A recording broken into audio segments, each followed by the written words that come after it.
Gerontophobia, the fear of aging and growing old, or, as it is known more commonly throughout society, being in your 20s. You know, being in your 20s. Not being able to find matching pairs of socks in your laundry, creating a Tinder bio that somehow makes it seem like you're a person who doesn't need a Tinder, and of course, dragging yourself to the polls on election day because your relatives were all in your shit about not voting, so you finally go to vote and end up standing behind some guy who's watching duck porn on his phone, and he keeps letting 5 feet accrue in front of him before actually stepping forward, and even when he does move, he only takes 1 step forward, leaving 3 whole feet left to take up. So, with every increment of progression, you are steadily losing your shit as you scream out into the void that is your own mind. So yeah, getting older sucks. You get sleepy and you smell weird. But there are those who have somehow managed to avoid getting old. Those who have seemingly slipped through the cracks and evaded the ravages of Father Time.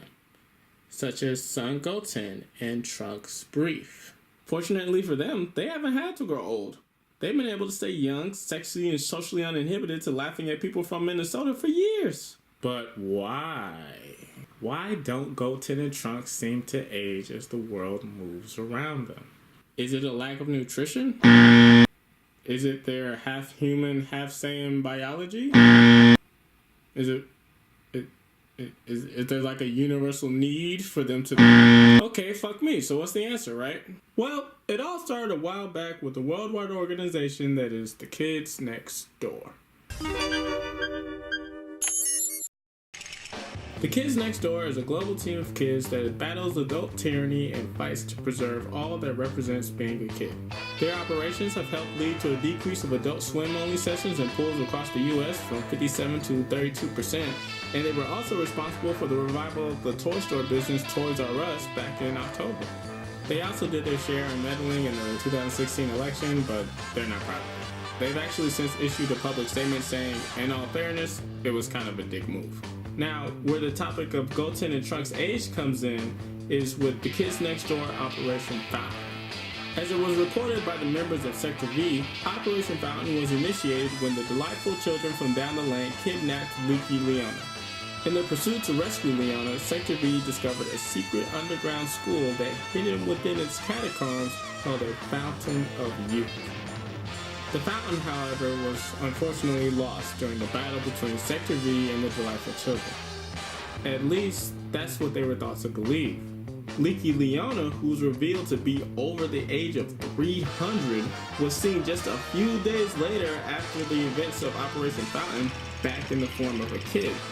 And her secret didn't last long, as she was soon captured and interrogated by the adults regarding the mysteries and whereabouts of the now destroyed fountain's source. And before the K&D could rescue Leona and recover the source of the fountain, the adults had taken the source for their own and moved it to a secure location. And sadly, Leaky Leona was never seen again. So in order to combat any threat that could come from the adults possessing the source, the K&D began searching for ulterior ways to manipulate age and or time. Unfortunately for them, there was already a group of kids looking for such a power in order to avoid going to the 5th grade. 4 boys from a small Colorado town who would stop at nothing to see their vision come to fruition. Those 4 boys being, of course, Stan Marsh, Kyle Borflowski, Kenny McCormick, and Eric Cartman. And through their combined, although turbulent, efforts, they were successful. Kenny died, but they were successful. They scoured the earth and tore through legend to find what would become the Kids Next Door's most powerful possession, the Time Stone. Now, on the off chance you're that one weird ass dude who still hasn't seen Infinity War, who, let's all just be honest, probably fucks fish. Everybody knows, no one's talking about it, but everybody knows that guy fucks fish. So, on the off chance you're him, the Time Stone and the other 5 Infinity Stones are remnants of an all-powerful being that existed since near the dawn of time. Each of the stones can control and manipulate a different aspect of reality, and as the name suggests, the Time Stone can manipulate time.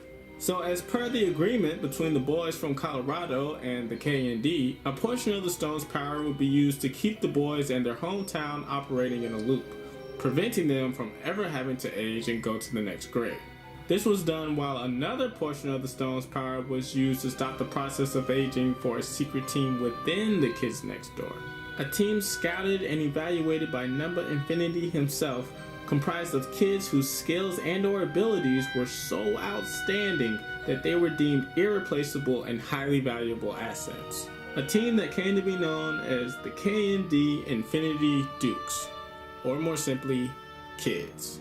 Members of this illustrious team included Eliza Thornberry, Ash Ketchum, Buttercup of the Powerpuff Girls, and that's right, you guessed it, Goten and Trunks.